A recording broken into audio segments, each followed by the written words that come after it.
and retweeting this on the old-fashioned Twitter. I cannot see who's in the chat room, so my apologies since the Periscope's doing that old funky thing where I can't see who's in here. But thank you guys for joining us. I'm sure once the interaction comes through, I'll know who's in here. So thank you again.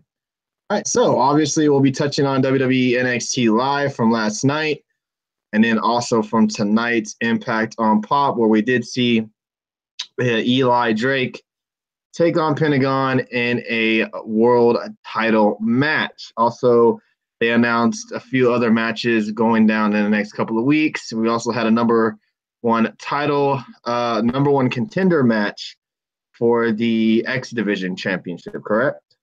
I just want to make sure I'm saying the right championship. And yeah, that's about it. Thank you again for the Super Hearts. Thank you guys for sharing. Just a heads up, Ava's Story might be joining WWE soon. She had a tryout. Who? I don't know. No idea who that is. So you're going to have to tell me a little bit about her. Thank you guys again for sharing. Oh, what's up? Alex is in the chat. I think Justin I saw pop in. So let's jump right into WWE NXT from last night, where we did see Ricochet open up the show. Let me get what he had to say. Ricochet opens up the show as he makes his way to the ring. Ricochet says it was his mission to get people to talk about him after WrestleMania weekend. He says he wants to take over this brand. He says there is only one thing on his mind, the NXT Championship, which then led to Velveteen Dream coming down to interrupt him. Dream asks who does he think he is for declaring himself as a number one contender for the title. Dream says to get back of the line. He tells Ricochet there's one experience, and that's the Dream. Dream says no matter how Ricochet flips or flops, he better stay in the line behind the Dream. Ricochet gives him props for making the current NXT champion say his name after he kicked Dream's head off. Ricochet says now that he is here, he will steal Dream's show and spotlight. Dream says Ricochet can try, but anything he can do, the Dream can do better. Ricochet tells him to prove it, which then kind of led to the old-fashioned the Dream teasing Ricochet, acting like he was going to attack him, and then backs off. So, yeah, we all know that these two guys have a past. They were in the independent scene a while back, years ago, as a tag team, so they do have some history. They do have chemistry in the ring together, as we saw at NXT TakeOver in the ladder match. They did some pretty crazy stunts together. But it's looking like these two guys are going to lead up to probably NXT TakeOver Chicago when they face up that TLC weekend. Your thoughts, Dave? Are you interested in a Dream and Ricochet feud for the next couple of weeks? Oh, wow, Jody with the super heart. Wow, Jody Mania running wild tonight. Thank you very much. I'm sorry, David, didn't mean to interrupt you. Yeah, I mean, you've not really been a huge fan of Dream. And look, I'm sure him and Ricochet will have a phenomenal match. A great match, whatever you want to call it, but I'm sure it'll be good. And yeah, I guess is Dream kind of the new CJ Parker? I mean, so he's just gonna go in there and put new guys over. So yeah. And okay. Yeah. No, go ahead. So, 1 second. All right. I know spoilers have came out recently about some of the matches that are going to happen at NXT TakeOver. And I know that our usual shtick is we talk about the dirt sheets and the spoilers, but from now on, when it comes to NXT and it comes to Impact Wrestling, we're no longer going to read the dirt sheets or the spoilers. So for me, I have no idea still what's going on in NXT TakeOver. We're not even going to mention it on Saturday Night Show. We're not even going to mention what's going on. I know they've already made 2 matches. I'm not even going to talk about them. So if you don't mind, we would like you guys not to mention it in the chat room.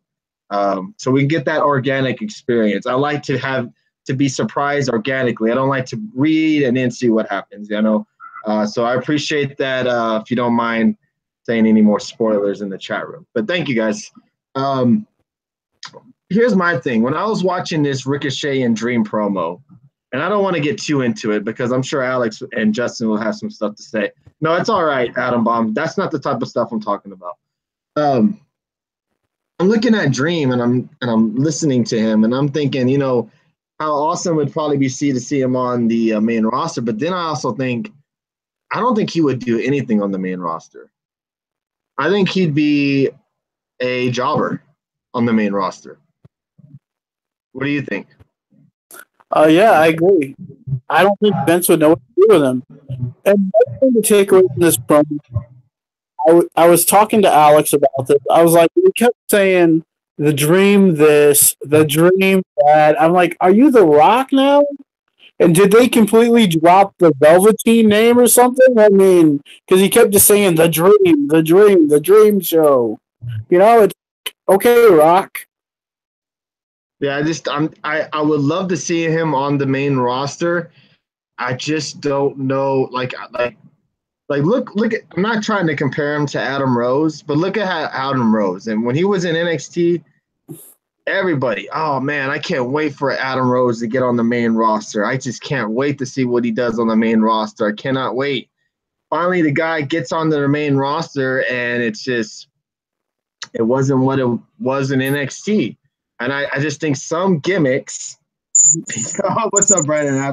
I just think some gimmicks fit better on NXT than they do on the main roster. And I think we can all agree that another example might be No Way Jose. No Way Jose was super over on NXT. So far, so good right now on the main roster. But I don't know if it was Alex or maybe Justin or someone in the chat room that said in a couple of months he's going to be that guy that's, I think it was Bob Roode. He's going to be a jobber. I think it was Bob Ruski who said. Yeah, so it sucks. It sucks. Like there's this certain. Go ahead. Really quick, look at the other side of it. Me and you both said before we really started doing this, man, if Enzo and Cass as a team, if they go to the main roster, they're going to get killed on the main roster because there's no way this is going to go over on the main roster. And look, I mean, Enzo's going on now, but it worked and it was over. Enzo was over with his mic skills. It worked up there. We just never know what's going to work and what's not going to work. Welcome, Fortnite God 1400. Maybe you can give me some tips. Yeah, I just don't know. I think Velveteen Dream is just I love him. I hope he does well on the main roster. And I'm thinking that he'll be one of those guys that get called up next year. Hate to break it to you, Dream has a higher ceiling than Ricochet. Okay, I think when it on the mic, Dream crushes Ricochet. You can tell it doesn't come off as clean when Ricochet talks on the microphone. You can kind of tell he doesn't feel comfortable yet. But, time will tell. I'm sure he'll get better. Let's move on, though. We had Raul Mendoza versus EC3. This was pretty much a spectacle match to get EC3 over, which he is over with the crowd. So far, so good. I'm just kind of curious what they're going to do with him on NXT. It seems like he's in kind of no man's land right now on NXT. I don't know if he's going to challenge for a certain title. I don't think he's going to be going to the world title anytime soon. I agree with you, WWE gifts and stuff. I saw Raul Mendoza wrestle at Access against Lince Dorado, and that match was really good. But yeah, what did you think about the match, and what do you think is the mission or the next couple of weeks we'll see EC3 in? My question to you is, who do you think he might face going into NXT TakeOver, or maybe he might not even be on the card? I have no idea, and Alex made a great. We had talking earlier, and he said EC3 is not going to be there long. When you look at EC3, he just doesn't fit NXT. He really doesn't. He doesn't fit there. And I started thinking about it. I think Alex is right when he's saying that he doesn't fit in NXT with the style they have right now. It's not his style. Yeah, it does feel like he's a little bit out of place. I will give you that, because most of those guys that wrestle, other than some of those big guys, are not saying that he's not athletic, but he doesn't do those high flyer, moonsault, crazy type of moves in the ring.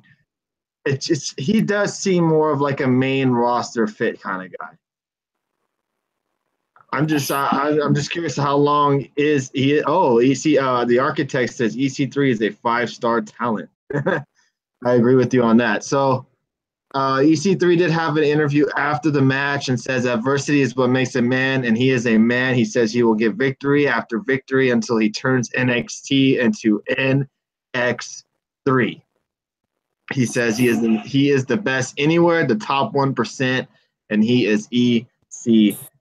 So I mean, maybe this time next year, maybe EC3 is the champ. I mean, that's a possibility.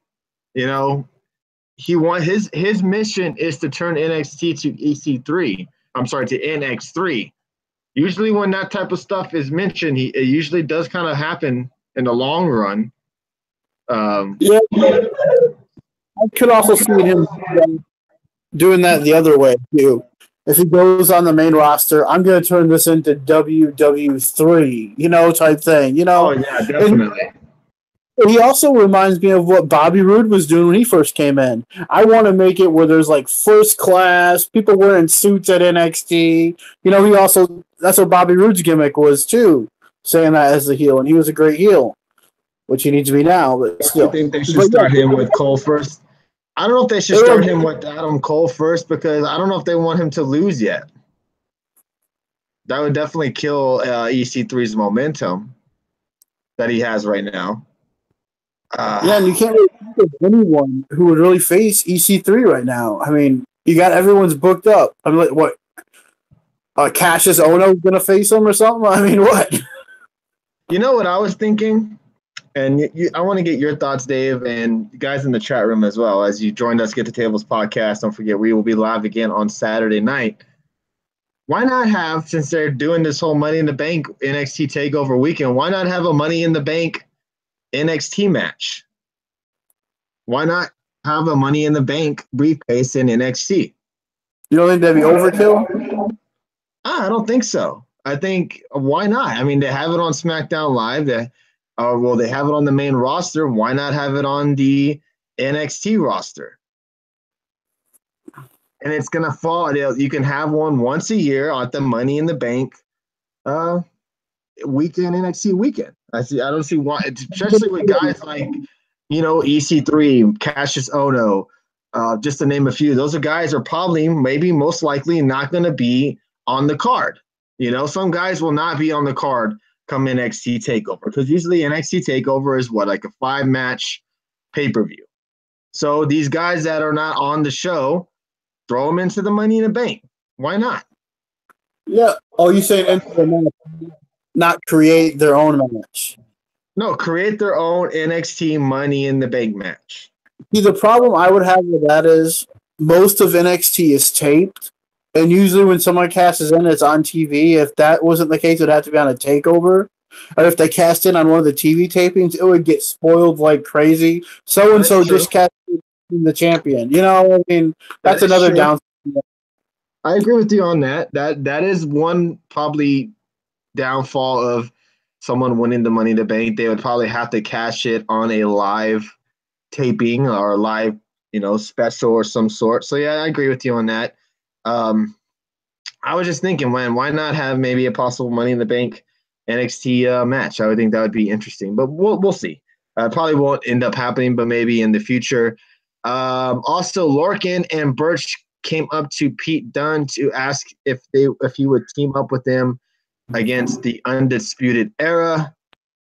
Pete Dunne pretty much agrees or nods his head in agreement. So next week, everybody, we will get Lorcan, Birch, and Pete Dunne teaming up to face the Undisputed Era in a 6-man tag match. Again, thank you everybody for joining us again on this Thursday evening. We had Dakota Kai versus Vanessa Bourne in a one-on-one singles match. Dakota Kai gets the victory. Shayna Baszler comes out and makes her way to the ring as Dakota looks at her in fear. Then it goes near Dakota, but then backs away and chokes out Bourne. Kathy Lee interviews Dakota in the back, says she's froze as soon as she saw Shayna. Shayna came from behind her and intimidated her by yelling and telling her, pretty much just talking shit to her, basically.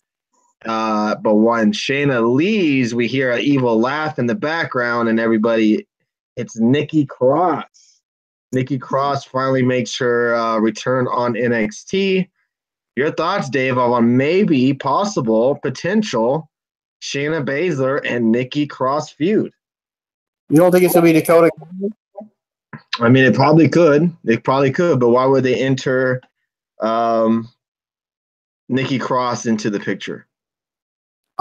Maybe that she's just laughing at her because she's scared, and maybe maybe Nikki will bring her, get her out of that fear. See, I figured they were going to go, and I thought the match was pretty good. Dakota Kai looked really good in that match against Vanessa Bourne, I thought, using those and stuff like that. So, yeah, that worked really well. But, yeah, to me, it seems like they're going to go a route where Dakota Kai is scared, and she's going to finally get over that fear and face her for the title. I don't think she's going to win, no, but it's going to come to something like that. We all know Shayna Baszler isn't losing this title anytime soon. We all know that. So if you put her on an NXT match against Dakota Kai, we all know she's not going to win anyway. To keep her as champion going forward to the next takeover would probably be SummerSlam. And then you could possibly build up a bigger feud, maybe with Nikki Cross or someone else. I don't know who someone else would be in that women's division, to be honest with you. Nikki Cross. I mean, other than Nikki Cross, right? I mean, other than Nikki Cross, and you possibly have Dakota Kai, who else could you have Baszler feud with at the moment? Not really anybody. If you go that route, then you build up to having like another 3 or 4 months before your next takeover. Yeah, that's true. Red Sox fan, no, I see you in here, but Periscope's doing that funky thing where I can't see who's in the chat. So the only people I can see who's in the chat right now who gave me super hearts. I can see who's in it when I look into the chat room. But other than that, I have no idea who's in here. But thank you guys again for your support and joining us again. I think everybody wants to get to Impact Talk. So we're trying to get through this NXT talk because I think everybody wants to talk Impact tonight. We had the debut of Heavy Machinery. The debut of War Raiders taking on Heavy Machinery.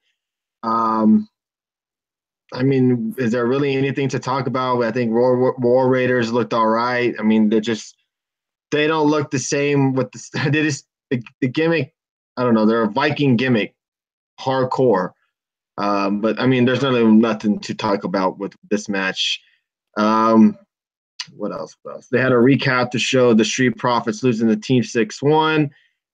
Excuse me. They had Snapchat videos of Street Profits shown training, I guess, for their rematch. And I got the next couple of weeks against Team 6-1, which we did have the main event, which was Tommaso Ciampa versus Cassius Ohno. This match was really good. And may I say one thing? The amount of disgust and hatred Mauro has towards Ciampa is just fantastic. I laughed so much during his commentary about how disgusted this man was towards Ciampa. And it was funny. But what did you think of the match in the main event last night? I thought it was good. That was a good match. A good finish to it. And how the end where Ciampa grabbed his brace and started choking him with it, and throughout the night, I don't know if you guys noticed this, but this one guy in particular in the crowd was so freaking annoying. He was in the front and he kept screaming at everybody. Oh, was he? I don't recall that. He did the thing at Ciampa where he's like, I hate you, Ciampa. I was like, okay. Oh, hey, Ciampa's doing their job. But yeah, I thought the match was good. Ciampa's doing a good job of still being hated by the crowd. The crowd absolutely still hates him. They did play up the storyline of Gargano out. Kind of like I laughed at Graves telling Saxton and Phillips to shut up during Mandy Rose's entrance. Yeah, Mauro was just going to town on Ciampa. I was laughing hard, like he was so disgusted. And Ciampa, I can't remember some of the things he was saying, but I was just sitting there laughing at it was like, man, he is going off on Ciampa. But yeah, it was good stuff.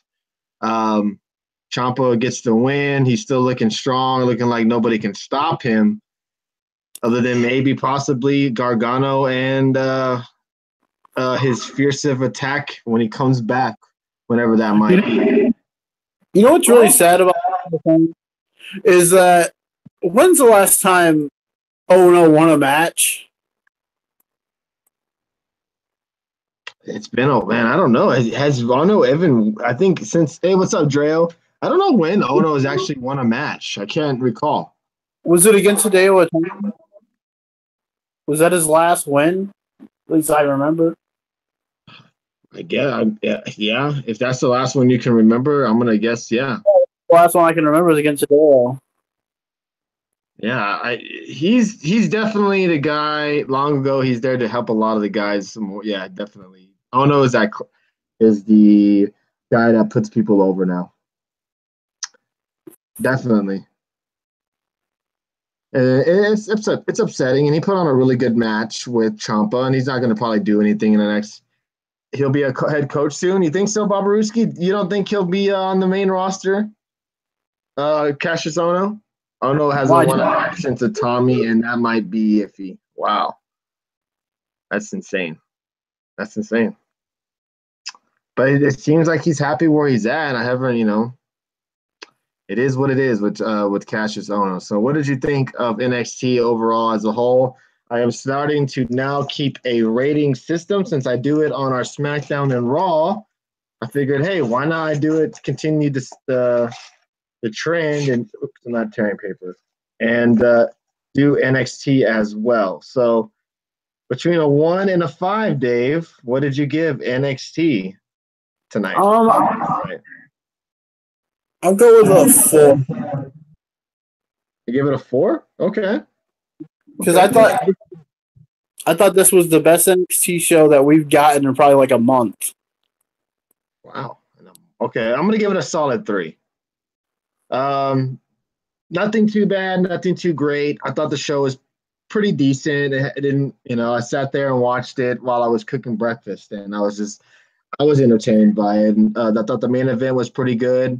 Curious to see what they do with the War Raiders now. Curious to see how far they go between Ricochet and Velveteen Dream. And I thought NXT in a whole was a good solid show.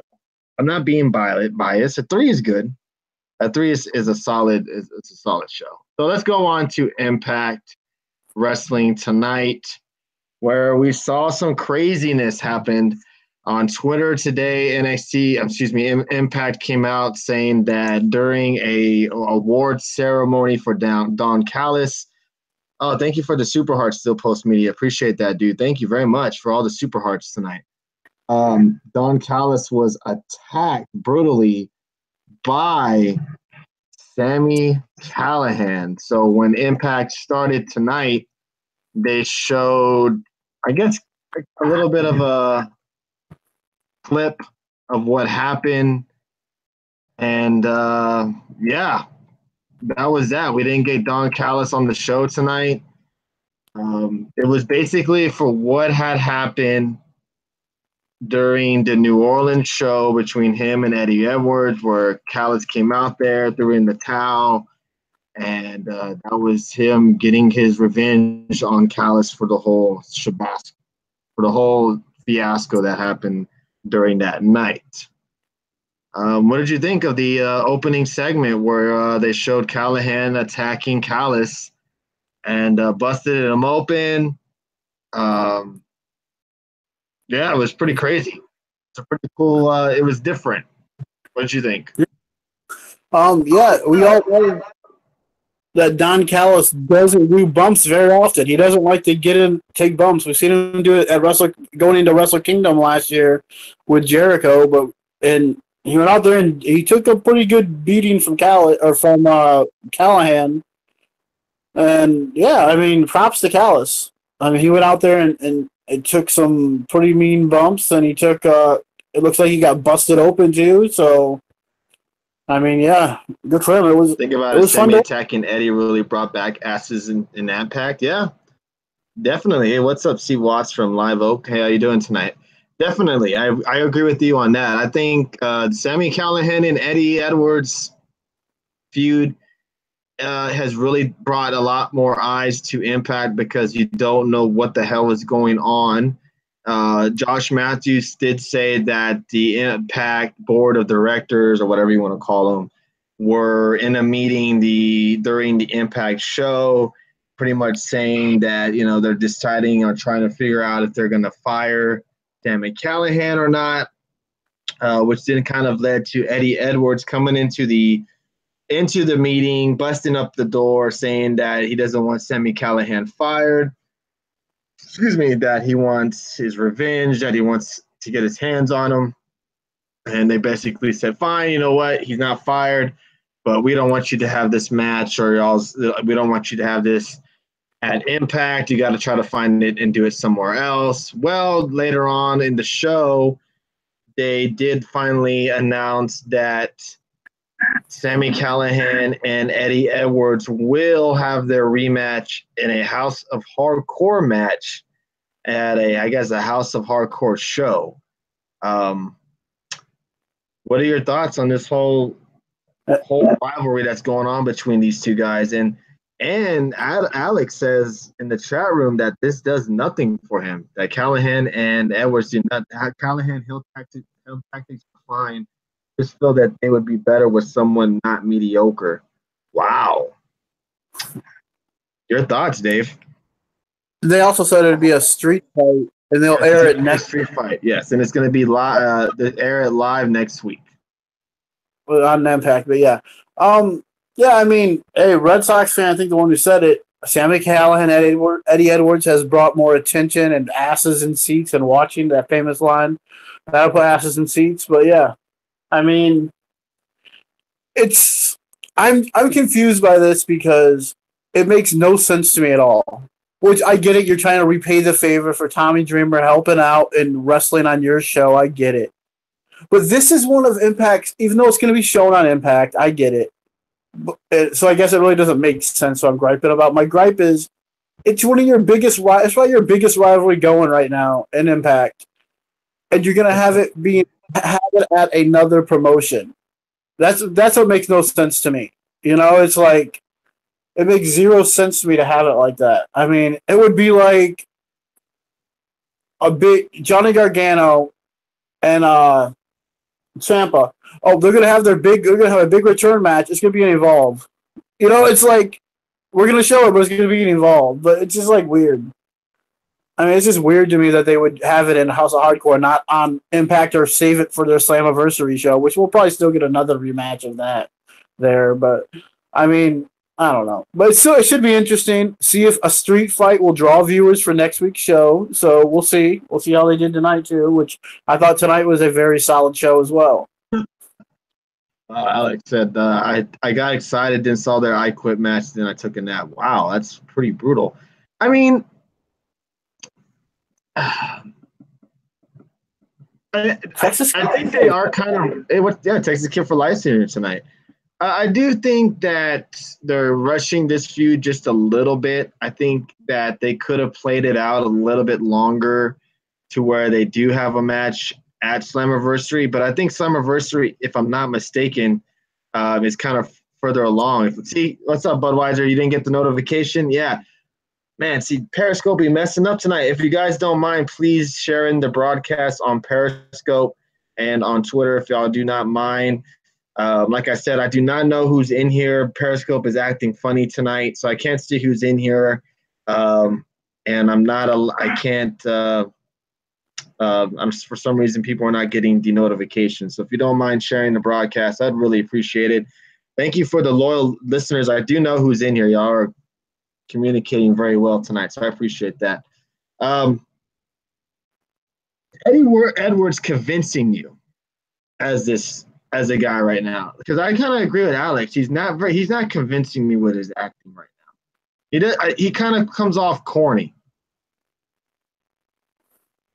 I get that, but I've always been an Eddie Edwards.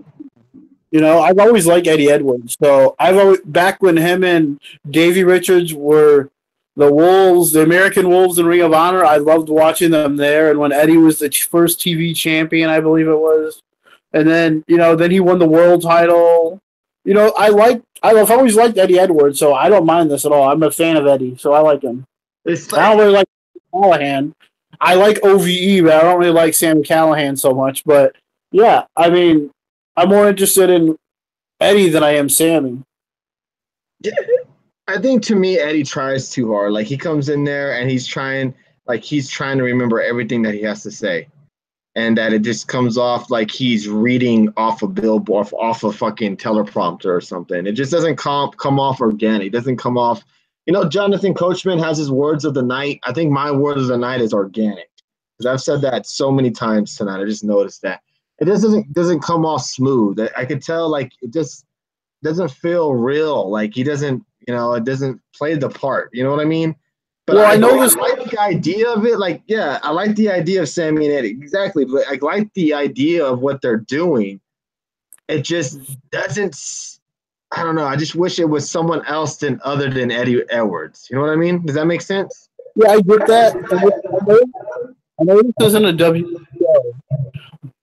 That's how Ronda Rousey comes off to me, is not organic or realistic to me when I see her facial expressions and all that. That's how she comes off to me.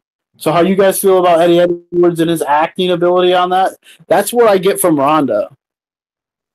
Okay, fair point. Fair enough.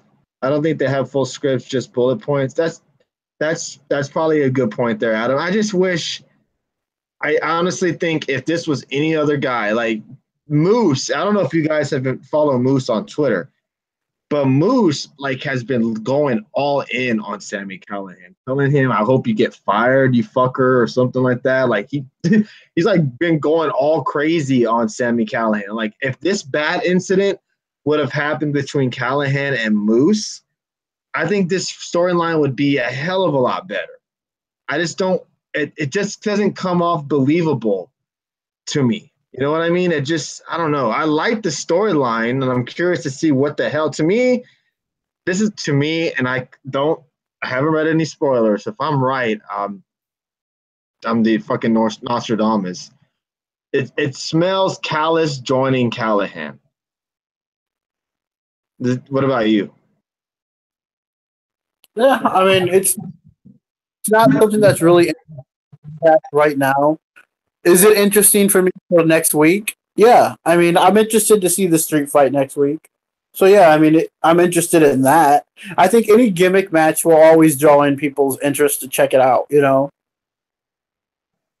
it's how are you? Yeah, it's and I Budweiser, I have no answer to you about why they can't have it at an Impact taping. I guess this is a thank you to Tommy Dreamer, I guess. I don't know. Maybe Tommy Dreamer gets involved somehow, turns on Edwards. I don't know. But we'll have to see. How is Gargano and Ciampa believable? What do you mean?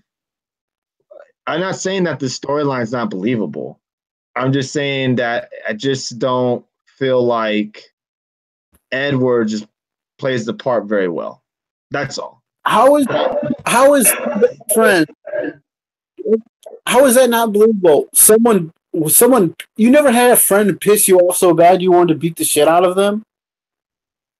That's basically, anyone can draw from that. Experience that you had someone in your life that you're friends with, and that did something, just pissed you off that you hate them.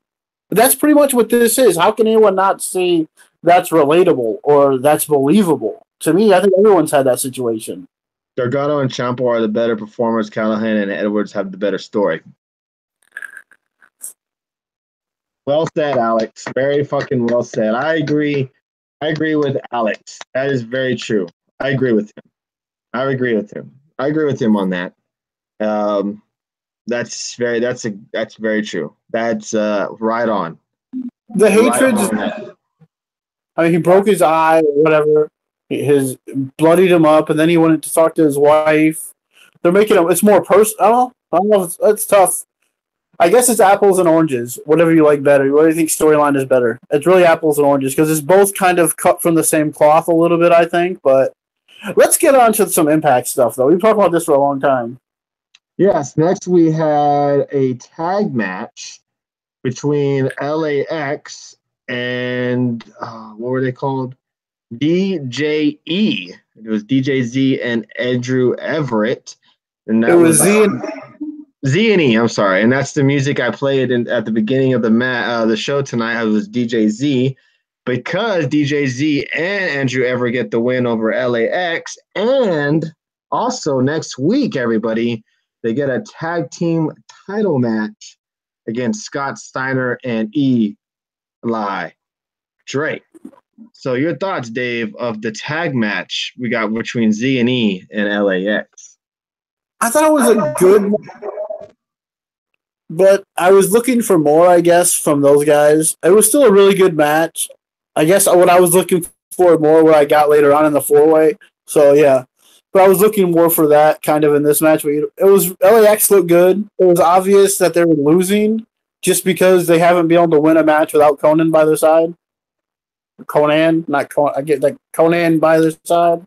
Yeah, and speaking of Conan, they haven't mentioned him since his Yeah, but disappearance. he's tweeting up like crazy, but they don't know where he is. But he's tweeting on Twitter. Yeah, they haven't mentioned him on Impact since he's been disappeared. Well, he said something. Honestly, I think it's going off topic a little bit. I think he's going to be involved. I do. I think he's going to be involved in this X storyline they're doing. Oh, okay. Yeah, we haven't touched on that yet. So the tag match didn't really do anything for you?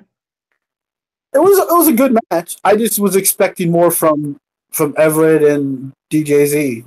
The match was good. Don't get me wrong. I was just expecting some crazy spots. But yeah, it was still a good match. Nothing wrong with it. It was good. I just was expecting more, I guess. Oh, okay. Fair. He did have hip surgery in March, so they might be taking easy with him. Oh, okay. Fair point. Fair point. Um, yeah. Oh, so LAX. Alex has become a fan of LAX, huh? Tony, you see the trailer for Lucha Underground season 4? Oh my God, they take my money. Yeah, I seen it, and they even announced the excuse me, they promoted it on tonight's Impact as well. So I wonder. I'm sure they already taped and stuff like that, but how too bad the relationship really started to hit high these last couple of months. Yep. But it would have been cool to see maybe some Impact guys on Lucha Underground. Yeah, I mean, we will, though, because Johnny Impact. Well, Johnny Impact and Brian Cage, I think, will still probably be on there, right? Or is he gone from Lucha Underground? Yeah, they're both going to be there. Even your guy's favorite, Taya Valkyrie. Oh, yeah, Taya Valkyrie, everybody's favorite. Yeah. But yeah, I mean, I think they'll be on there. And it seems like ever since Impact versus Lucha show, it's like that really started that working relationship. For somehow Don Callis got it done. I guess I'm sure Conan had something to do with it as well a little bit because he's with that. Hey, but Andrew Everett, man, that dude can fly, man. That was it. What do they call? Is it the Skywalker where he jumped off on the side of the ropes and did the moonsault? Dude, that dude flew up so high up in the sky, or in the air, I should say. Wow, I mean, that dude is unreal. Yeah, he's awesome. He's very awesome. He did some crazy shit. Jesse Goddard will be on Lucha Underground. I was wondering what happened to him because I sometimes watch, like I was talking to you guys a couple of weeks ago. I sometimes watch Impact on Twitch, and he's on there sometimes. I was wondering what happened to him. Everett would be great in 205. Oh, don't say that. Red Sox fan will have a hissy fit. But yeah, he would be awesome in 205 Live. He would fit very well with the type of stuff that they're having on 205 lately. Speaking of 205 Live, we were supposed to talk about 205 Live this week, but we said, you know what? Let's wait one more week because next week's 205 Live is a massive show. I believe Dave said there's going to probably be a UK versus 205 Live match. And then also we have Buddy Murphy taking on Cedric Alexander for the 205 Live title. So that should be a good one as well. So after that, we had a backstage segment with Grotto getting ready for his match and tells Joseph Park he is waiting for his girlfriend Joseph thinks Grotto is lying to him, but she shows up, and it's Katarina, formerly known as Winter. Everybody.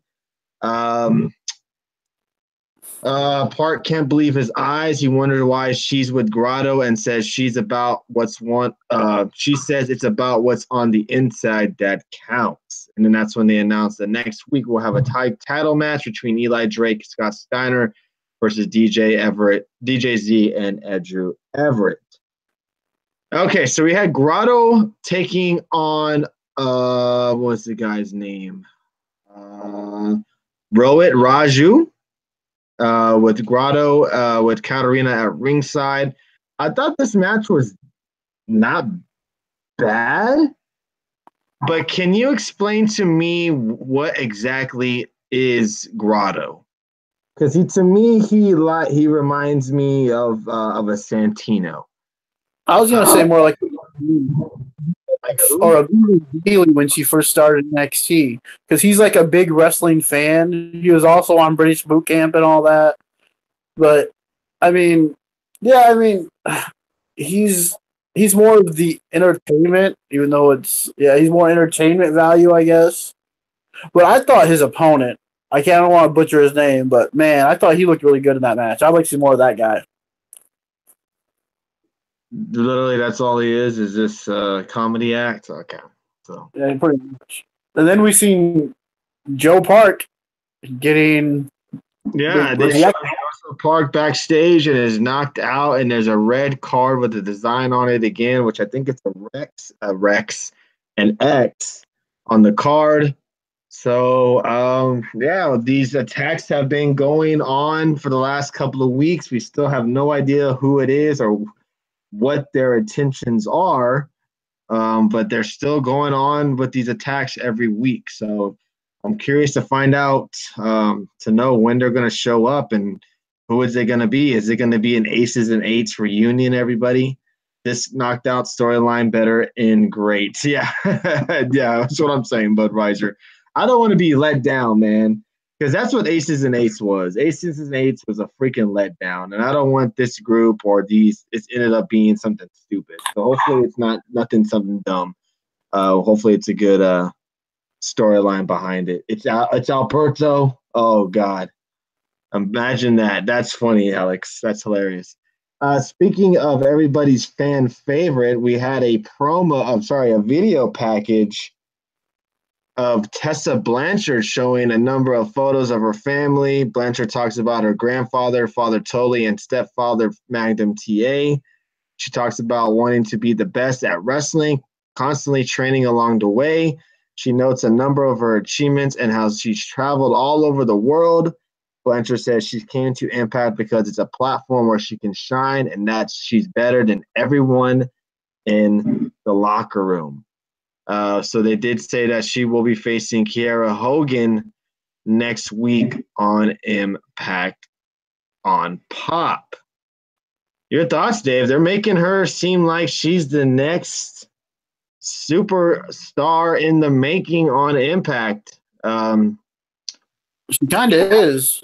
Allie better watch out, man. Or it might not be Allie. We'll get into that later, but still.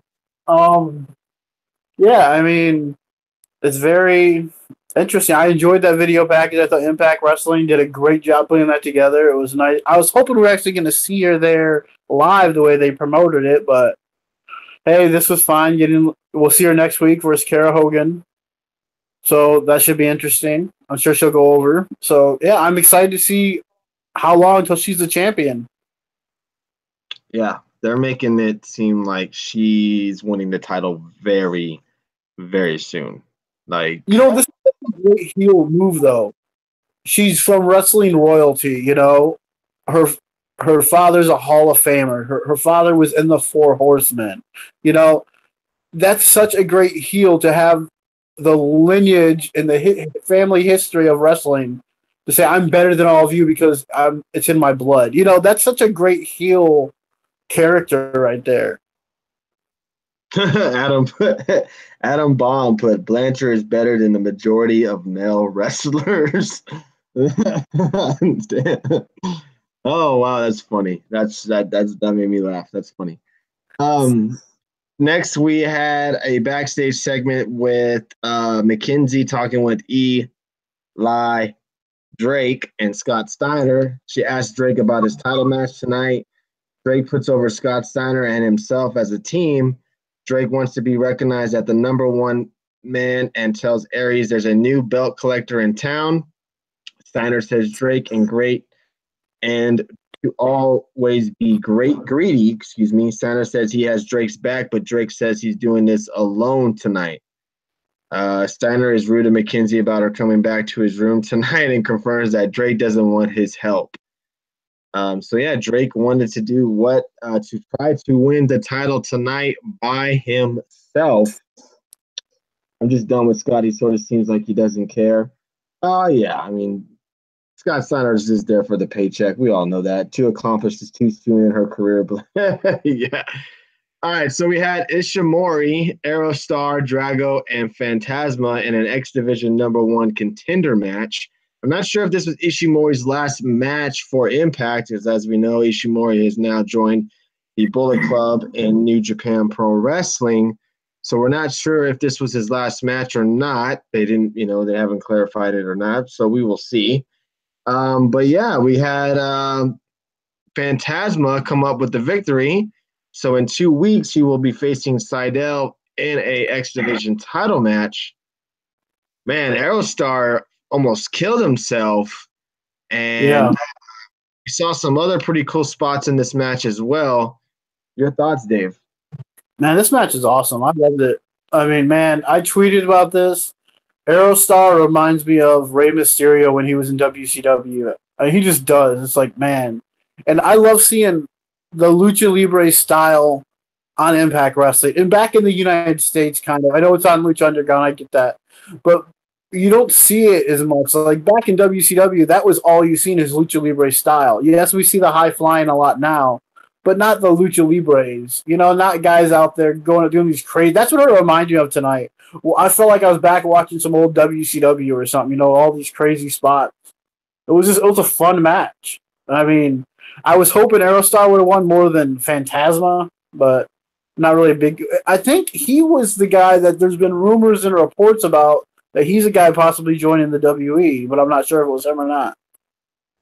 Or was it Garza? It might have been Garza, but still, I don't know which one it was. But yeah, I thought the match was fun, and I enjoyed it. I would honestly a match I would love to see. What I could see, I guess, and it's probably already happened in Lucha Underground, but right now I would love to see Drago versus Pentagon for the title. Yeah, what actually happened to Aerostar? Because people were saying that in Aerostar actually got hurt in the match. Exactly. Oh, was that the? Yeah, they said it was Garza. That it was Garza that who was the WWE was interested. So yeah, Phantasma will be facing Matt Seidel in 2 weeks on Impact Wrestling. Phantasma is going to lose his mask in August. Oh, his leg? Out of all the things out there, that fall and everything, he hurt his leg? Really? Interesting. So yeah, Phantasma gets the win. Yeah, like you were saying, the Aerostar spot he did when he flew out there, it looked like he about broke his freaking back. Yeah, it was a pretty nasty fall. Also, that next segment was the Eddie Edwards executive producer, Sami Zayn. But pretty much, if you want me to go over it one more time, he busts into the Impact executive meeting, demands they not fire Sami Callihan. He says he nearly lost an eye, and then Callis screwed him by throwing in the towel. During his match against Callihan, he sounded like Sami was initially fired, but they decided not to fire him. But Edwards was told whatever he does against Sami, it can't happen in Impact Wrestling. I don't know. I'm not sure why they said that. Matthew recaps what just happened and noted that management doesn't want to be responsible. Oh, here we go. This is the reason why. Management doesn't want to be responsible any longer for whatever goes down between Edwards and Callihan. So if they want to wrestle, it would have to be somewhere else. So that's basically why. That's what. Going back to Phantasma really quick, I don't really care about that. We just talked about it. Nothing against that, but it seems like Impact is going a route where they want I'm not saying Seidel's going to lose the title. I don't know. If he does, it wouldn't surprise me because it seems like they got a guy like Pentagon as a world champion who really wrestles in another for AAA and or for Lucha Underground. He might still wrestle AAA too. I don't know. But then you could have Phantasma, the X Division champion, and he wrestles. He's a AAA champion. So that's interesting to me too. If they went that route, having all these outside guys as champions, so they can take their belt to wherever they wrestle. Yeah, very true. That's a possibility. Yes, they are wrestling at House of Hardcore Budweiser. They announced the next week is going to be a street fight. Thank you guys for the solid 700 viewers tonight. Thank you guys. Another successful Impact and NXT post show again. Thank you guys for joining us. Thank you for all the shares of Periscope and on Twitter, getting everybody in here. I appreciate that. I don't know what's up with Periscope tonight. It's acting like an asshole. But thank you guys for joining us and interacting with us a lot tonight. It's very, very cool. Also, after that, we had a House of Hardcore match between Congo and Moose. Oh, yeah. Moose wins via disqualification. After the match, Congo strikes from behind, but Moose clotheslines him out to the floor. Congo lands on his feet, and Jacob calls the monster off. Congo Khan does nothing for me, man. He just does nothing for me. You know what I found funny? Can only imagine how hard it is to wrestle someone. Yeah, I was just saying. You know what's funny to me about is that the crowd there when they did this match. I don't know how many matches they were in on this card, but they just seemed dead. I was like, man, the Impact Zone has more energy than this. I mean, it just wasn't really feeling it at all. Yeah, you get it. Well, I mean, it's Congo Kong. I mean, what the hell?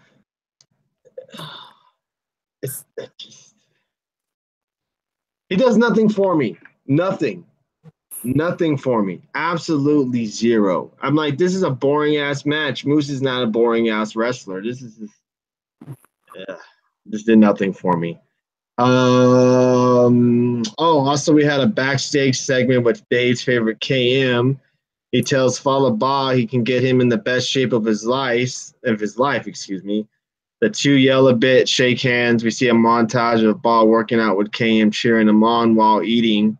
Ball finally collapses while running the bleachers. I'm not sure what the fuck they're doing here with KM and Falaba. I say next. Yeah, say next. All right, so next we had Brian Cage versus Takashi Siga. I don't want to try to butcher his last name, so I'll just say Takahishi. From a match at Pro Wrestling Noah, but apparently Brian Cage is on a world tour tournament or some shit like that. I forgot exactly what the exact words were. Did I call him cigarette? I might have called him cigarette. So yeah, we haven't seen world tour. Yeah, I don't know what it was, but they showed him last week. He was in Australia. This week he was in Japan.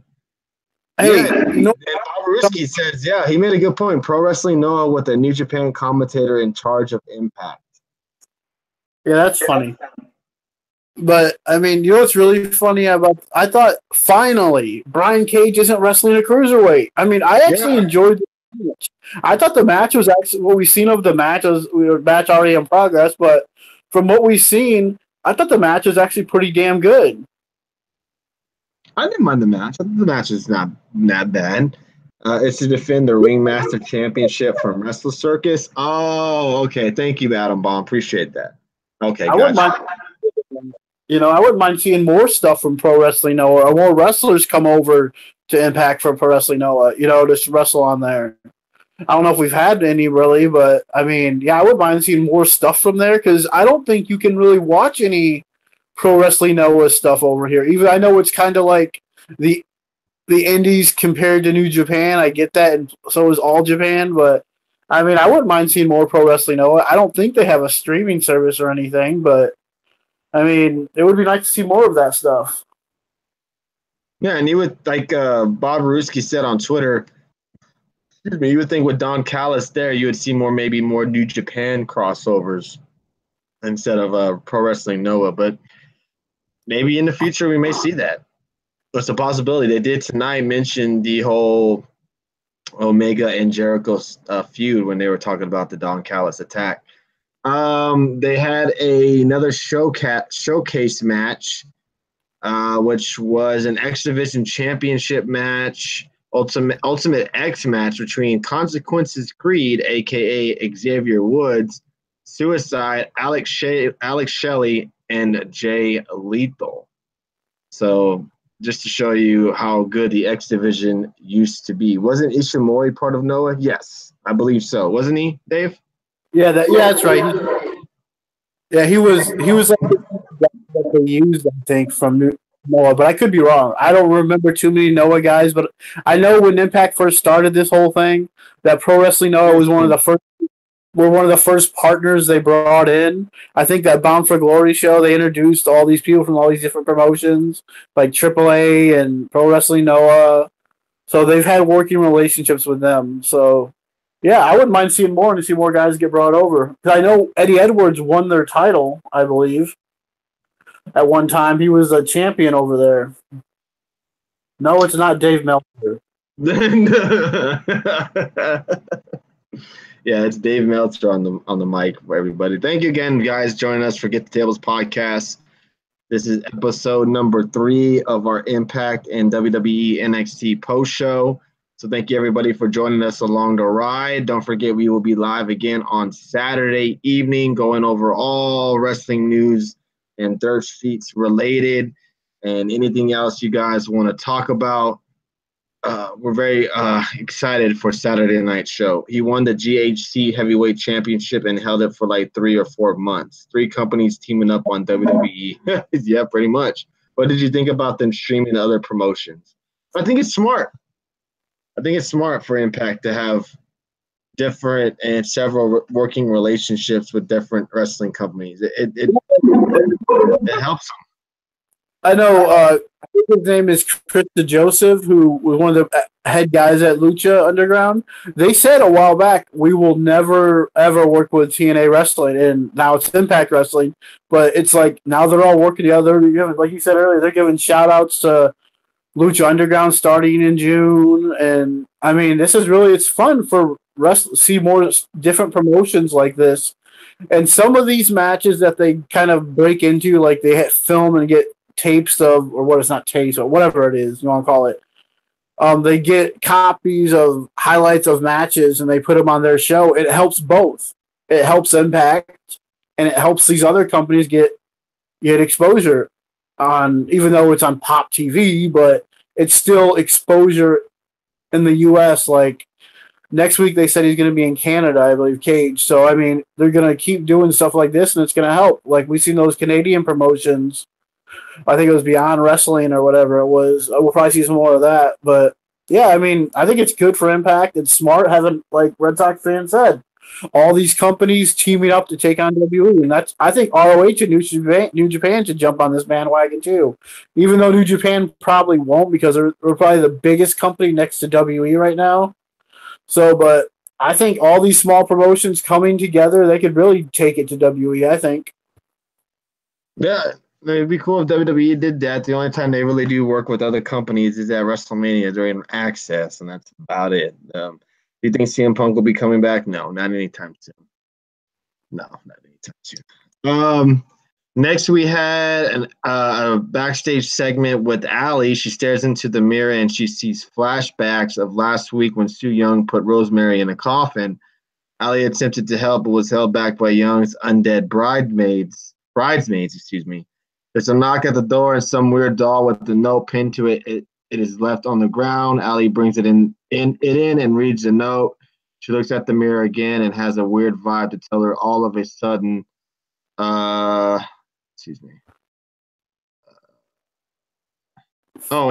says Allie can't forget or forgive what Wilson did to Rosemary. And pretty much Su Yung is coming for Allie. So I'm not really sure what that backstage segment was actually all about, but it was definitely interesting. Yeah, it made me think, like, is she kind of, because the way she twitched her head a little bit and made it look a little Final Deletion S right here, I guess you could say, where they're doing, or maybe even a cheap horror film. Hey, Allie, better acting than Eddie Edwards for sure with that. But yeah, I mean, I was kind of thinking, like, are we gonna get to see finally Cherry Bomb kind of come out? Because this is basically her gimmick when she was on the Indies, Cherry Bomb, the Vampire Slayer. So this would fit perfect into that with the Demon Bride or the Undead Bride. My bad. This would fit right into.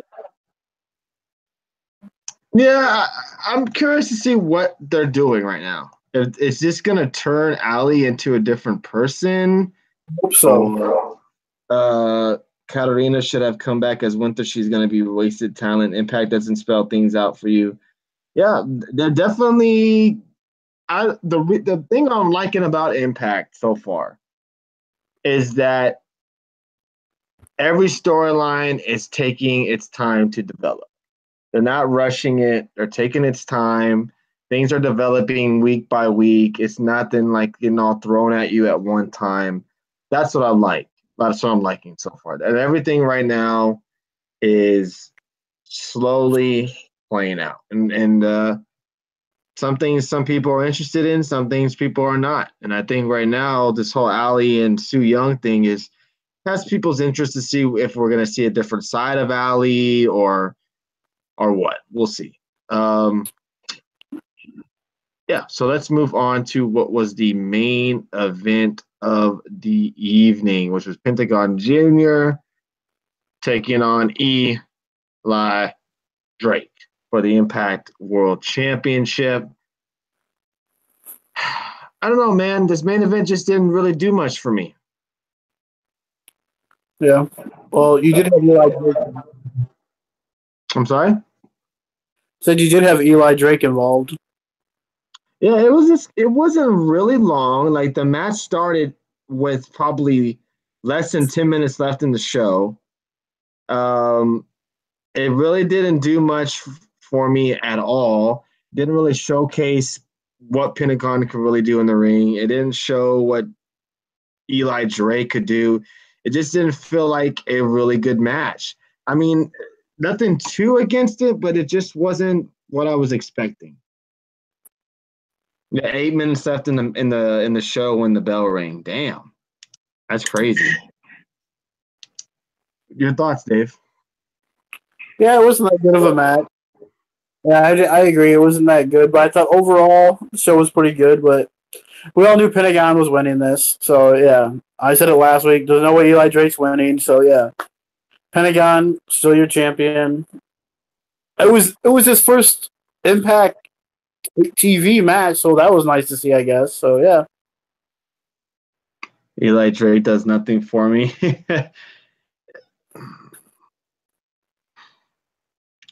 He's just kind of stale in the ring. Eli Drake. You know? And that's a fact. I mean, I don't. Some of his stuff that he says is clever. Like that stuff. That it's not a insult. It's a fact. Or the dummy, yeah, stuff like that. It's funny, but I don't know. He just doesn't really do much to me when he's in the ring. And I thought tonight was a pretty good test for him against Pentagon, and the match was kind of a fail. If I may say, he's sort of the budget Miz. Oh, okay. Yeah, his promos are good. Not that his promos are good. When Drake's on the microphone, he's really good. But other than that, I don't really think he's that great in the ring. It looked really awkward when Eli went off the top rope. Well, they got us open, so he could do that. Let me get the weirdos out of here. Apparently, WWE's interested in Eli Drake. Interesting. Why? Yeah, I mean, tonight's episode of Impact, all in all, wasn't too bad. So let me announce the matches for next week. Okay. So next week we have the funeral of Rosemary. We have the unsanctioned street fight at House of Hardcore. We have the World Tag Team titles on the line, which will be Z and E taking on Drake and Steiner. And also the debut of Tessa Blanchard versus Kiera Hogan. So, Dave, world title match next week. We got Eli Drake taking on Scott Steiner. Oh, tag titles? Yep, the tag titles are on the line. Who do you got? I think they could probably lose the belts because they seem to be really high on DJZ right now. Yeah, I agree. I think they're gonna drop the titles. I think for some reason, I just have this funky thing that Eli Drake's gonna maybe not turn on Steiner during the match, but maybe if they lose, he turns on him because it seems like there's heat between the two. It doesn't. It seems like Eli Drake doesn't really care for Scott Steiner. Cuts him off, tells him, I don't really need you. It seems like he just kind of picked him just to pick. I don't know. I could be wrong. It just doesn't seem like they like each other. More Eli Drake to Scott Steiner. Does it have that vibe to you, or is it just me? Eli Steiner, they seem to have beef. Okay, see, I'm not the only one. All right. But Scott Steiner's a now. Everyone's expecting him to turn on Eli anyway. Yeah, maybe I'm wrong and I got the wrong guy. Maybe Scott's the one who turns on Eli Drake for him going after the world title or stuff like that. Maybe he's just tired of him. I don't know, but I think we do see a tag title change. Any thoughts on the unsanctioned? No spoilers. Any thoughts on the unsanctioned street fight for next week between Eddie Edwards and Sami Callihan? Are you hoping this feud is over after this? Yeah, but it probably won't be. I mean, I'm looking forward to it in a way just because I want to see it's a gimmick match. Those are always fun. So weapons matches, I'm sure we'll see a lot of stuff going on. But yeah, I mean, it should be fun. I wonder. It also doesn't Impact have a show tomorrow night on Twitch with the Rise thing. They have like some kind of seminar. Oh, okay. I know. Is it this weekend they're doing that or no? That show? Bruh, how is your lame scopes always featured? I don't know, bro. Ask Periscope, man. Sounds like you're jealous, bro. I'm sorry. I mean, I can't help that I get featured. Thank the people that come in here every night and watch us. Jealous a little bit. Sounds like someone's jealous. Appreciate that. Thank you for adding to the viewership. Now we're closer to 1,000 viewers now. So appreciate that. We got the funeral of Rosemary next week as well. That's interesting to me. That's interesting to me. They're going live from 12 p.m. to 9 for behind-the-scenes stuff. I don't think I don't think there's any matches. I think it's just like a seminar. I think they say, I forgot who, I think they said Gail Kim's going to be there, Jimmy Jacobs. I forgot who else is going to be in there. They named a couple of guys. Sanjay Dutt. I forgot who else. They named a couple of other people that are going to be at the seminar. Okay. Something if you're interested in. I've loved watching old school matches from TNA on Twitch. Yeah, I thought that idea that they Impact did putting their stuff on Twitch was an excellent idea. Excellent idea. I can't say it enough that it was an excellent idea. Now, next week we'll also get Tessa Blanchard's debut match versus Kiera Hogan. Do you think this will be a display match, or do you think this will be a jobber match? I think maybe it'll go. I don't think it's just going to be like a 5-second jobber match. I think it'll go a little bit. I think they'll give it some time. But then maybe it won't go at that long. But I'm looking forward to Tessa Blanchard in the Impact Zone Wrestling next week. So that's interesting. And also, the women weren't really featured tonight that much, but I think next week they will be more with the Rosemary's funeral, which I don't know if we talked about it, but there's a reason for that in a way too, because she's actually injured and gonna be gone for a long time as well. Yeah, I forgot who said that in the chat room. May have been Justin on the show, or someone in the chat room said that she is suffered injury, and she's going to be out for a couple of months. So, who's going to take over her spot? The women's division right now on Impact is not too good. I think it's pretty. I mean, you got Tessa Blanchard, you got Tyra Valkyrie, you got Allie, Young, and you got Allie. So you got 4 women. You got Kara Hogan. Kara Hogan. Okay, maybe all right. Maybe I'm underrating these women's division on Impact. Okay, maybe I'm wrong. Maybe I am wrong. Winter's back now. Winter's back. Yeah, she was a solid performer. Tyra Valkyrie. Yeah, I mean, yeah, I guess. Okay, I'm wrong. The women's division is not bad. Okay, I apologize. That is my fault. Women's division actually is pretty solid on Impact right now, especially with the addition to Tessa Blanchard and even with the addition to Kiara Hogan. I mean, she's done pretty well for herself as well. Madison Rayne returns. Oh, I cannot wait for Madison Rayne, everybody. Oh, Madison Rayne, the greatest women's wrestler of all time. Oh, yay. Oh, now only a few minutes. Trying to get out of here. Why can't they book women on WWE like Impact? What you mean? Yeah. What do you mean specifically? What do they do differently? They could use a couple of stars. Callis should start poaching Stardom. Knockout's going to be the best thing about Impact. Yeah. Now, I was about to ask you a question before we were rudely interrupted by that rude person that came in here with a rude, nasty comment. All right. Our periscopes are so boring. Do we see Don Callis get involved in the street fight? Ooh, that's a good question. I mean, or do we see Scott Demore, possibly get involved too? So, I'm wondering, Alex can tell me if I'm way wrong or not. Is there any way that, I'm not sure how the New Japan contracts work. Is there any way we see someone like that? I know we're not going to see Chris Jericho. I know that.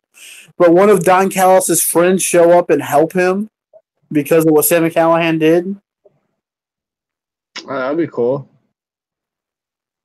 What? Wow, man, the weirdos are out tonight. Whoa. Thursday, is it a full moon tonight? Because the weirdos are out. Interesting. I don't know. That's an interesting question. Maybe I wonder if he would ever come to negotiations with New Japan Pro Wrestling to bring someone over in a one-time match or something like that. Remember that Big Free Callis managed in WWE? Get him? Oh God. I do think that Impact in New Japan Pro Wrestling could have a working deal soon. Oh, okay. Adam Baum says that. All right. Kurgan. That'd be interesting to see. Kurgan, yeah, Kurgan can come down and beat the hell out of Sami Callihan. You notice they mentioned Kenny Omega again? Yeah. Is that what? No, I'm not ignoring you, Red Sox fan. Callis is the bridge. I think multiple people will get involved in the Edwards and Callihan match. Okay. Like OVE, probably Tommy Dreamer gets involved. Who else? I mean, maybe his wife, maybe Eddie Edwards' wife gets involved. Maybe his wife. Maybe his wife turns on Edwards. I don't know. Got to see. We haven't read any spoilers, so that's what makes everything a lot funner to watch. It's Tommy's company, of course, he gets involved. Oh, yeah, that's very true. Roids don't have an effect on Terminators. Cage is human. Oh, okay. Look at Alex defending Brian Cage. What were you going to say, Dave? I was going to say, I bet you Alex thinks that Cage is going to be doing that Terminator knee or what it's called, and you're going to see Kenny Omega show up beat the crap out of Brian Cage or something. Right. All right, so we did not do this. So now that we are doing these Impact post shows more consistently, I'm going to start writing down the ratings that we have for each week of the month of May and leading forward. So, Dave, Everybody get your Impact rating fingers ready. What did you think of Impact Wrestling tonight? I know I rated a 5 this week, but Not I think. bad, Dave. Sorry, can you hear me now? Perfect. I know I rated SmackDown a 5 this week, more so for our running gimmick, I guess, but I think overall Impact was more enjoyable than Raw and SmackDown this week. Okay. So I guess I give it a 5+, I guess. There you go. But yeah, I thought it was a good show. So you give Impact the award for Wrestling Show of the Week over NXT, over SmackDown, and over Raw. Is that correct? Yes. All right. What show won this week, everybody? Everybody tell me in the chat room what show won the week of wrestling. Impact tonight, I'd give Impact a solid 3.5. Solid 3.5. I still gotta get used to them showing these global fucking Impact showcase matches. I just don't like that they do that during their Impact episodes. But I think Impact was the better show this week between Raw, between SmackDown, and even NXT as well. I thought Impact was the most enjoyable show. Even though I thought probably the best main event of the week was probably, can I say Ciampa and Ono? But I just feel like Impact was the better show. And I like how they're taking their time with the storylines to develop. And you know what? Maybe it's Impact because it's something fresh and different than WWE. You know, maybe that's what it is. But to me, I just sat here, watched it tonight, and I more enjoyed that show tonight than I did Raw or SmackDown. That is very true. I agree with you. It could be Impact. It's just it's a breath of fresh air, the different scenery.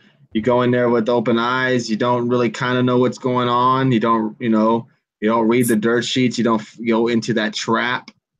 And I just think a lot of us, Alex included, a lot of us are just burnt out of WWE and just kind of like, we're tired of some of the same bullshit we're getting from WWE. And I think Saturday night show, I think it's going to be very heated because I have a lot of comments I want to say about the WWE, in particular the Brock Lesnar and CM Punk situation. I saw a screenshot of some certain stats between Brock Lesnar and CM Punk, and it's fucking mind blowing. And if you wanna say that Brock Lesnar deserves his money, so be it. But for this man to get the type of money he's getting, and he's fucking having 5 matches a year, is fucking unheard of and pathetic and sad. And I don't know what the fuck WWE's doing, or even Vince McMahon, to have him have that type of a contract and have him wrestle 2 to maybe 3 times a year. And some of those times that he's wrestling are on a fucking house show where us people cannot watch or see him wrestle. It's unreal. It's just unbelievable. I don't know the exact details, but it's unreal. It's unheard of, the amount of money that this guy's getting for appearances and one-off matches and just fucking to go in there and do suplexes. And you know, one thing is funny, and I'm going to mention this more on Saturday because I didn't want to get onto this tangent. But with Brock Lesnar and Paul Heyman, it's the same shit over and over and over. Have y'all not noticed that too? It's Brock Lesnar's not on Raw. Paul Heyman shows up. Paul Heyman gloats about how Brock Lesnar's going to take him to Suplex City and that this guy doesn't have a chance. Brock will show up on Raw. They'll say the exact same shit. It's the same repeat and rinse process that they go through every storyline and every feud with Brock Lesnar. It's just played out, man. It's just we've seen this shit already. It's just played out. But anyways, solid Impact. I was just gonna say. Go ahead. I'm sorry. I was just gonna say that. I think that's why I'm enjoying Impact a little more right now. Like I tweeted this out earlier during Impact tonight. I mean, now is Impact's chance. It really is to put on some good wrestling, or even some great wrestling, and a chance to bring back some of those old fans because WWE is just so bad right now. I mean, Backlash was so terrible. I didn't even watch Raw live. I waited and watched it the next day. I mean, that's how bad it was. It was just like it was just been bad. WWE is just getting so repetitive and boring. It's getting to the point where someone asked us on Twitter that have you at any point considered stop watching? Maybe we should talk about this Saturday too. Like, have you thought about stop watching WWE? I mean, because it's so the same stuff over and over. Roman Reigns. Well, you're right. WWE only. I know I love WWE as much as everybody else and all this stuff, but I'm telling you, WWE is in coast mode until SummerSlam, and then they'll be coast mode until Royal Rumble, and then they'll be in coast mode until WrestleMania. That's exactly how the fucking happens every single year. We're gonna get an awesome Money in the Bank pay-per-view. Don't get me wrong, but from then to SummerSlam, it's gonna be shit. We all know that. And then at SummerSlam, it's gonna probably be an awesome SummerSlam pay-per-view. And then we're gonna have shit until fucking Survivor Series. And then hopefully Survivor Series will be good. And then we'll have the Royal Rumble, which then will lead to, again, the road to WrestleMania. And that's when things kind of start picking up again. We've seen it's a repeat and rinse process every year. We've seen it before, and we're going to see it again.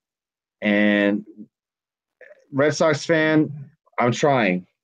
It's just a lot of wrestling to watch, and I'm trying. So I'm trying to get more wrestling into my vocabulary. It's just really tough. So that's why we're very thankful to have Alex on this show. So, and we touch on Impact Wrestling, and we're going to try to touch a little bit more on New Japan Pro Wrestling, give it more of its due. Speaking of New Japan Pro Wrestling, we'll be touching on it more on Saturday with the huge news of Jericho and some of the matches they have announced. I'm sure Alex has a lot to talk about there. So I hope you guys will join us on Saturday. Saturday is going to be a very heated show. I think it's going to be a lot of WWE bashing.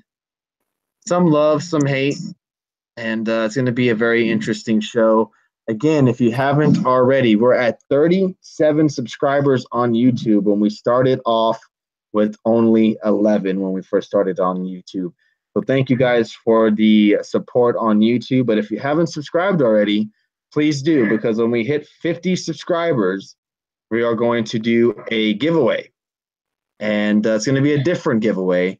Not where I pick a shirt, you go on to WWE, you tell me what shirt you want, and what I might do like a combo deal. You get a shirt, you get a hat or something like that. It's going to be different, but you have to be subscribed to the YouTube channel, okay? Not Periscope. You have to be on YouTube. Alex is going to come out with a video on YouTube about it very soon. So y'all can get the details on it, but we're only 13 subscribers away from 50. So we would really appreciate it if y'all can maybe get your friends or tell some people about us who are wrestling fans and don't have anybody who talk about maybe Impact and stuff like that. Tell them, hey, we're the show to go to. We talk about Impact, New Japan, and all that stuff as well. I want you to have to order a Undertaker shirt. I have an Undertaker shirt, bro. So I beat you to it. But yeah, I mean, again, thank you for all the support, man. We're over 1,000 viewers, 1,200 viewers tonight. God damn, man. Y'all are so fucking awesome. And that's with Periscope acting up and acting funny tonight. Thank you for Alex for joining us tonight. Thank you for all your hard work as well, man. Babaruski, Jody Mania dropping in with the Super Hearts. Jody Mania was running wild. We got Budweiser. Thank you again, Dave, for dropping Super Hearts as well. Mr. Andre, Adam Downs, our Impact Insider, Jeff Cross, thank you for the Super Hearts, man. Bliss, Red Sox fan, and I cannot see the other viewers who are in here tonight. Dreo, thank you, and I can't see who's in here. So if you're in here and I didn't say your name, please say hello. I would like to give you guys a hello and thank you for your MMA Junkies. Hey, how you doing tonight, MMA Junkies? Thank you for joining us tonight. Kind of jumped in near the end of the show. Excuse me, but thank you for popping in here and showing some love. 13 plus viewers. 1,300 plus viewers tonight. Oh, that's crazy. That's unbelievable. I don't think Dave and I would have ever thought we would get that many viewers on an Impact show. Whatever, Red Sox fan. Right, Dave? I mean, if y'all don't know the story, when we first started doing wrestling shows, Dave and I, we started on YouTube. We were, hey, Peck and Raw, what's up, dude? What's up, Mitch from NYC? How you doing? When we first started doing these shows, we were called the Wrestling Freaks, right? I believe. Wrestling Freaks Podcast. Yeah, the Wrestling Freaks Podcast. You could probably even find it on YouTube if you typed it in there.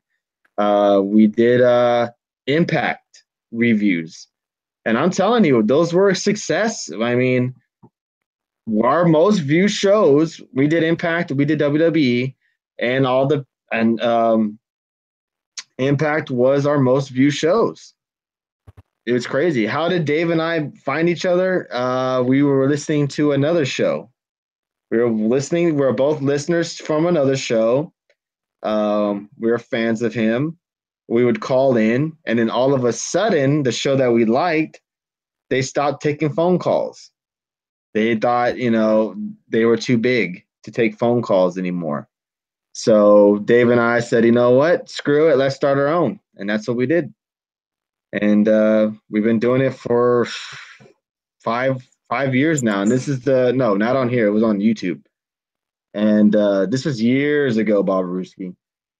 We've had many projects of trying to do wrestling shows. This is our third attempt.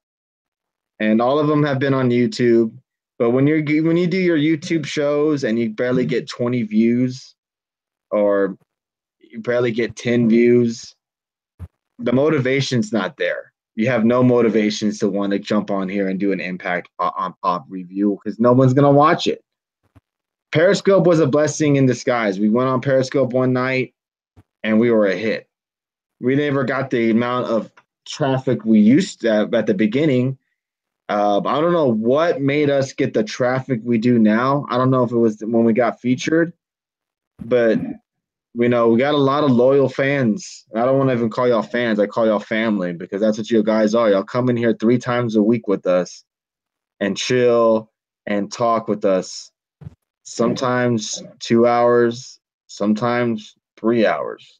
So I really do appreciate you guys spreading the word, getting us to almost 800 followers on Periscope, to getting us to almost 50 subscribers on YouTube. Yeah, even Eric Bischoff's shouting us out every time I jump into the show. It's just crazy thing. Crazy 2018 so far for our show. Yeah. Oh, speaking of Saturdays, next week's Saturday night show is going to be kind of weird because next weekend NXT is coming to town and it's on a Saturday. So Shoot the Shit might have to be when I get back from NXT. If y'all are willing to stay up that late. If not, we might have to just reschedule the show. I'm not sure, man. I think the show starts at 7, and it'll probably end maybe before 10 o'clock my time. So it's a possibility. If y'all don't mind for a late Shoot the Shit show, we might do it. So we're gonna wrap it up. Thank you guys for the 1,400 plus viewers. I'm up till 3 a.m. Wow. Budweiser, I appreciate your support, man. As if we do anything else. Hey, Adam Bob, you never know, bro. We usually do a late Shoot the Shit show. You're absolutely right. So maybe I will do one, and then I can talk about my my experience there live. I'll probably Periscope a little bit too when I'm there as well. So, any last thoughts, Dave? Yeah, you came in late, Peck and Rod, but man, thanks for just popping in here, dude. We'll be live again on Saturday, so don't worry about it, dude. I know you're a very huge supporter. Yes, my goal is to get an EC3 shirt for sure. Any last thoughts, Dave? Yeah, just on what you were saying. I mean, it was weird. We started talking. It's funny. I know this is wrestling, but we really started talking before we got into our little YouTube show. Me and Tony started talking because his stupid San Francisco Giants were playing my Tigers and they beat them. And that's really when we really started talking during that World Series run. And then we all started with other people, including Texas Kid, who was in here earlier. We all started just talking on Twitter and stuff. And then it kind of blew up doing these shows. And now Periscope was just like a blessing. And then, boom, here we are. Hello, Davey, WWE Pay-Per-View on Demand. How you doing tonight? Yeah, Texas Kid has been with us for a while, man. The Texas Kid, as annoying as he is sometimes, he has been a loyal supporter of our show for a long time. So as much as he knows you guys, you still kept him around. Yeah, Texas Kids that get the tables, OG. Yeah, pretty much, man. Pretty much, Bliss. Fuck Texas Kids. God damn, man, y'all are funny. That dude irritates. Oh yeah, you know it, Peck and Rod. You know it. But man, y'all are awesome. Thank you guys for the lovely show tonight. If, like I said, don't forget to follow us on Twitter at Get the Tables. We finally hit over 1,000 followers on Twitter. Amazing. Hey, Adam, awesome popping in. What's up, dude? Again, thank you guys for the super hearts. He's the Alicia Fox of Get the Tables longevity, but he's also Burger T, right? Yeah, definitely. Hey, don't talk crap about Will Ferrell. Look at that guy. That's funny. Y'all are funny, man. Funny show tonight. Great show tonight. I was for a minute there. I was like, we're not gonna hit over 1,000.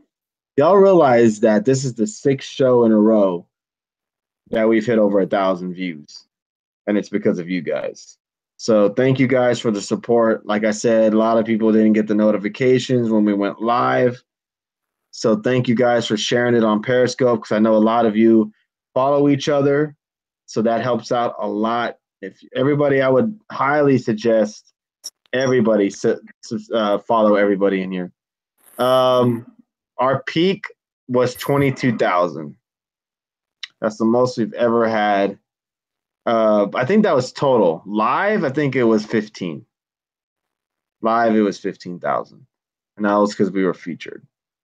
And hopefully one day again, we will be featured again. That was awesome. That was a huge moment for us to be featured on Periscope. I never thought in a million, trillion, gazillion years Periscope would feature us 3 times. Not just once, not twice, but 3 times.